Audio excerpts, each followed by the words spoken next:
সাবেক মার্কিন president Barack Obama বলেছেন তার সময়ের চাইতে ইরানের সাথে ভালো কোনো চুক্তি হবে এমন আশা তিনি করেন না।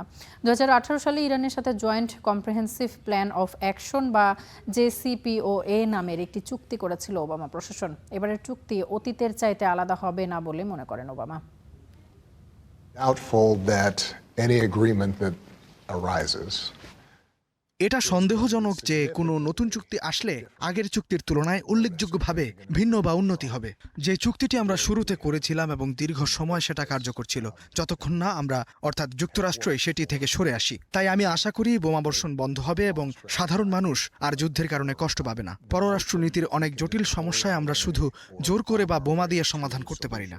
এমন ধারণা কখনো কখনো আকর্ষণীয় মনে হতে পারে, কিন্তু বাস্তবতা হলো সময় নিয়ে কূটনীতির মাধ্যমে এমন সমঝোতা খোঁজা দরকার, যা সমস্যার শতভাগ সমাধান না করলেও 80 থেকে 90% সমাধান করবে। এই শিক্ষাটা আমাদের অনেক আগেই শিখে ফেলা উচিত ছিল। deals that don't